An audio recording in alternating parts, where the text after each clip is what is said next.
আসসালামু আলাইকুম দর্শক বন্ধুরা। আজকে এই মিজান ভাইয়ের ভাইরাল হোটেল নিয়ে ২ একটা কথা বলবো। দেখেন, কিছু ইউটিউবার এই হোটেলটাকে যে সময় ভাইরাল করে দিয়েছিল, এই হোটেলটা মূলত ভ্যান, রিক্সা অর্থাৎ দিন শ্রমিক, মজুর এদের জন্য কিন্তু এই হোটেলটা মিজান ভাই ভাত প্রোভাইড করেছিল ৳১০০ য়। ১ পিস মাংস এবং আ যত ভাত পারে খাবে ৳১০০।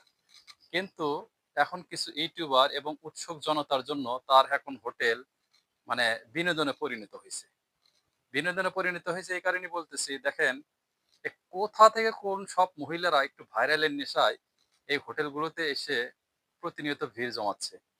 এদের কারণে মূলত যারা শ্রমিক এবং রিক্সা চালক তারা এখন আর ভাত পাচ্ছে না। ভাত পাবে কোথা থেকে? কারণ এদের জ্বালায় এখন আ আমার মনে হয় যে হোটেলটা বেশিদিন টিকবে না।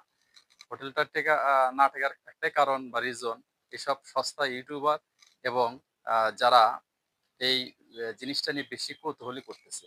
ভাইরাল করে দিচ্ছেন ভালো কথা। তাকে নিয়ে এত মাখামাখি করার কি দরকার আছে? আর দেখেন এই বোনদেরও বলি, নিজের ঘরের স্বামীদেরকে খাওয়া দিতে পারে না। আমার মনে হয় না যে তারা তাদের স্বামীকে খাওয়াইতে মানে উঠায় খাওয়ায়। অথচ দেখেন এ জায়গায় ন্যাকামি কি? ভাই বানাইতেছে, কত কি বানাইতেছে।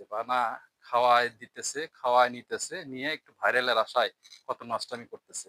আপনাদের অবশ্যই মনে আছে যে কলকাতায় বাদাম বিক্রেতা নামে একজন ছিল ওই যে গান ছিল না? আ কাচ্চা বাদাম কেউ নেবে না কে যে সিস্টেমের একটা গান নিয়ে খুব ভাইরাল হয়েছিল, তাকে এখন আর খুঁজে পাওয়া যায় না। ইউটিউবারদের জন্য যেমন ভাইরাল হইছে, আবার ইউটিউবারদের জন্য এর পতন অনিবার্য। এটা আমার বিশ্লেষণ।